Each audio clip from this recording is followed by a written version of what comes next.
बिस्मिल्लाहिर्रहमानिर्रहीम। अस्सलाम वालेकुम। मैं हूं अब्दुल कादिर और आप देख रहे हैं आपका अपना यूट्यूब चैनल। आज तारीख़ है 7 जुलाई और दिन है मंगल का।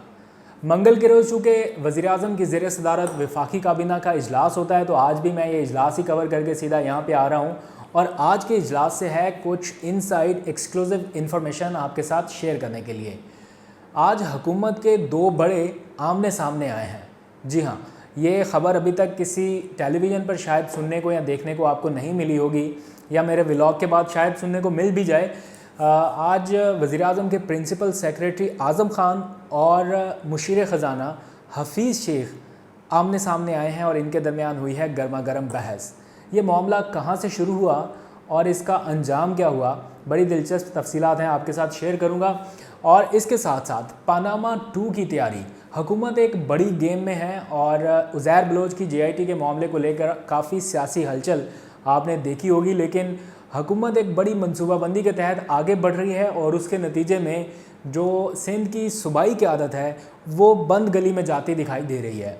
कुछ ऐसे फ़ैसले कर बैठी है सिंध हुकूमत जिसकी वजह से उनको आने वाले दिनों में शायद बड़ा खमियाजा भुगतना पड़े। इन सारे मामलों पर बात करेंगे, लेकिन सबसे पहले बात करते हैं आज की हॉट टॉपिक पर। अभी तक नहीं है लेकिन थोड़े टाइम बाद शायद बन भी जाए। आज हुकूमत के दो बड़े यानी वज़ीर-ए-आज़म के प्रिंसिपल सेक्रेटरी आज़म ख़ान और मुशीर ख़ज़ाना हफ़ीज़ शेख वफाकी काबीना के इजलास में उस वक्त आमने सामने आए और बहस का आगाज़ हुआ इन दोनों के दरमियान जब कंपटीशन कमीशन ऑफ पाकिस्तान या मुसाबकती कमीशन ऑफ पाकिस्तान के 3 मेंबरान की तैनाती का मामला एजेंडे में सामने आया। मैं थोड़ा सा आपको बता दूं, कंपटीशन कमीशन ऑफ पाकिस्तान एक ऐसा इदारा है जो अगर ठीक नीयत से काम करे तो पूरे मुल्क में माफिया पनप नहीं सकता। इसका काम ही माफिया या कार्टल्स को रेगुलेट करना है और ऐसा एनवायरनमेंट पैदा करना है कि सब के लिए मुसाबकती माहौल पैदा हो और इन सारे एनवायरनमेंट में कोई एक ज़्यादा फ़ायदा लेकर माफिया का रूप ना धार जाए। ये बहुत अरसे से फंक्शनल नहीं था उस तरह से जिस तरह से होना चाहिए था। इसी की वजह से ये सारा आपको शुगर माफिया, गंदम माफिया, ये आए रोज़ कोई ना कोई स्कैंडल मिलता रहता है। तो इसकी एक तरह से रीस्ट्रक्चरिंग हो रही है इस इदारे की और प्राइम मिनिस्टर इमरान खान ने हिदायत कर रखी थी कि इसमें जो मेंबरान मिसिंग हैं उनकी तैनातियाँ की जाएँ। तो मुशीर ख़ज़ाना हफ़ीज़ शेख ने कोई तरीक़ाकार अपनाया हुआ था और आज उन्होंने 3 मेंबरान की तैनाती करनी थी और इसमें उन्होंने कुछ मामलात को फाइनलाइज़ कर रखा था जिसकी वफाकी काबीना से उन्होंने आज अप्रूवल मांगी। लेकिन प्राइम मिनिस्टर इमरान खान ने कहा कि एक शख्स की CV हमारे पास आई हुई है और ये बंदा इंग्लैंड से पढ़ के आया हुआ है और इसकी CV काफ़ी इम्प्रेसिव है, हमें इसको भी देख लेना चाहिए। तो हफ़ीज़ शेख साहब थोड़ा उन्होंने कोई नाम फ़ाइनल कर रखे थे, वो इतना ज़्यादा उन्होंने दिलचस्पी का इजहार नहीं किया। तो जो वज़ीर-ए-आज़म के प्रिंसिपल सेक्रेटरी थे आज़म ख़ान साहब, उन्होंने भांप लिया कि वज़ीर-ए-आज़म साहब चाहते हैं कि ये CV इंक्लूड की जाए या एटलीस्ट उन्होंने वो CV उठा के पढ़नी शुरू कर दी। वो CV काफ़ी लंबी चौड़ी थी, उन्होंने ज़ोर ज़ोर से पढ़नी शुरू कर दी। तो हफ़ीज़ शेख साहब को थोड़ी सी बेचैनी पैदा हुई कि मैं तो अपने नाम फ़ाइनल कर चुका हूँ, ये अब किस बंदे को बीच में शामिल कराना चाह रहे हैं। उन्होंने रिएक्ट किया, उन्होंने कहा आज़म ख़ान साहब आप क्या समझते हैं, आप किसी की भी CV उठा के पढ़नी शुरू कर देंगे तो हम उसको यहाँ पे इंक्लूड कर देंगे। एक सेट तरीक़ाकार है, एक प्रोसीजर है, हम उसको फॉलो कर रहे हैं, हमने फ़ाइनल किए हुए हैं नाम, अब किस तरह से ये हो सकता है। आज़म ख़ान साहब को गुस्सा आया कि PM ने कहा हुआ है और आप उनकी बात को नहीं सुन रहे हैं। उन्होंने कहा मैं किसी का मुलाजिम नहीं हूँ यहाँ पे, मुझे प्राइम मिनिस्टर ने कहा है इसलिए मैं ये CV पढ़ रहा हूँ। उन्होंने CV भी उठा के साइड पर रखी गुस्से से और थोड़ी उधर गर्मा गर्मी हुई। ऑफ द रिकॉर्ड ही रहने देते हैं उस सारे मामले को। लेकिन ये है कि आप सिर्फ इतना अंदाज़ा लगाएं कि ये ग्रुप कितने स्ट्रॉन्ग हैं। इन्होंने वो 3 नाम जो थे आज फाइनल करा के छोड़े कैबिनेट से और ज़राए के मुताबिक, मेरी ये मुसद्दक़ा इन्फॉर्मेशन नहीं है लेकिन ज़राए के मुताबिक उसमें एक ख़ातून भी मेंबर शामिल की गई हैं और उनका इनके साथ कोई पुराना कनेक्शन रहा है। अब किस हद तक है, क्या था, मुझे इस बारे में बिल्कुल कोई आइडिया नहीं है, ना मैं कोई गलत बयानी करना चाहता हूँ। लेकिन ये मामला हुआ और हफ़ीज़ शेख साहब कामयाब रहे आज काबीना के इजलास में। लेकिन हिस्ट्री ये बताती है कि जिस वज़ीर, मुशीर या किसी बड़े थंब ने अगर प्रिंसिपल सेक्रेटरी के साथ अपने मामलात को बिगाड़ने की कोशिश की है, वो बंदा चलता हुआ दिखाई नहीं दिया। यही मामला हुआ था जहांगीर तरीन साहब के साथ और उन्हें भी अपना सारा बोरिया बिस्तर जो है वो प्राइम मिनिस्टर हाउस से लपेटना पड़ा। ऑल्दो कि वो वहाँ पे जाते नहीं थे, लेकिन कुछ मीटिंग्स में बैठते थे, हर चीज़ उनकी ख़त्म हो गई। और भी बहुत से हैवी वेट्स हैं जिनका नाम फिर कभी लेंगे, वो भी आज़म खान साहब के साथ कंफर्टेबल नहीं हुए, उन्हें भी जाना पड़ा। फिरदौस आशिक अवान साहब की आप मिसाल ले लीजिए, उन्हें भी आज़म खान साहब ने कहा कि आप रिज़ाइन कर दें, उन्होंने कहा मैं रिज़ाइन नहीं करती।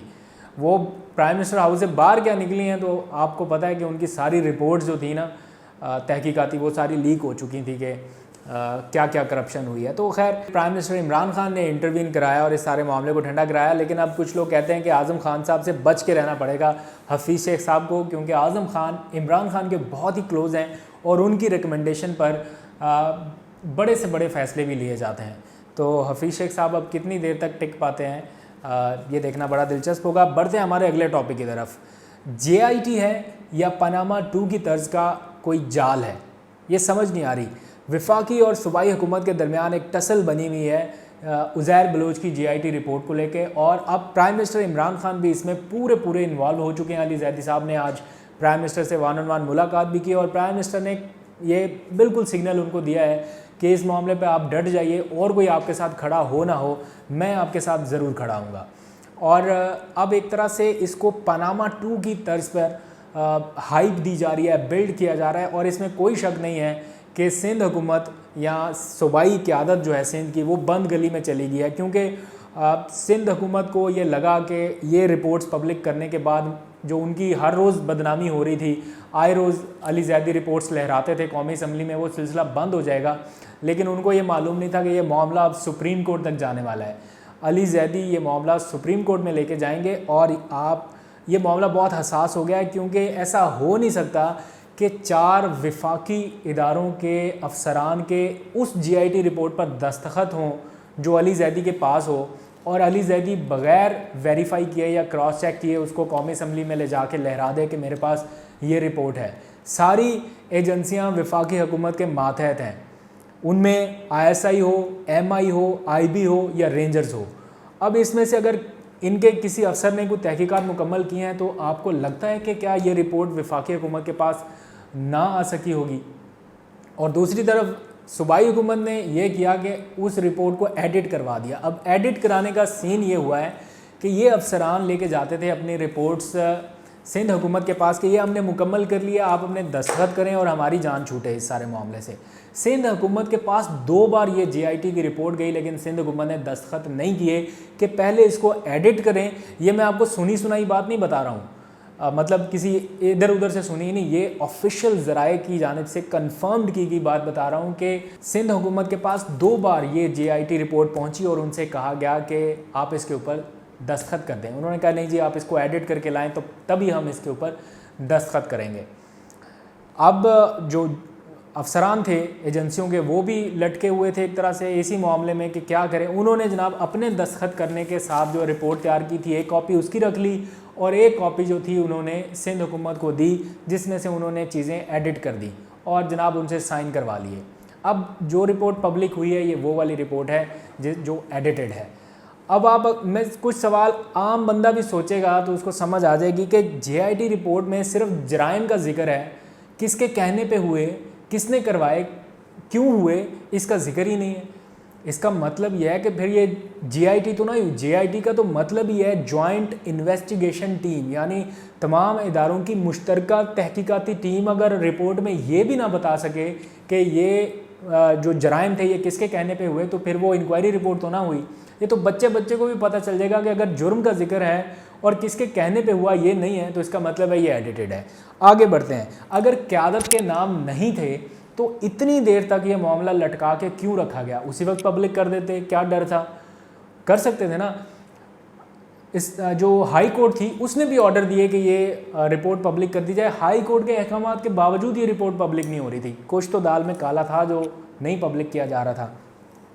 अपनी जमात के रुकन नबील गबोल साहब ने टेलीविज़न स्क्रीन पे आके वाज़े तौर पर ये कहा कि ये रिपोर्ट एडिटेड लग रही है, ये वो रिपोर्ट नहीं है जो होनी चाहिए थी। अपनी जमात के उनके वो भी यही कह रहे हैं।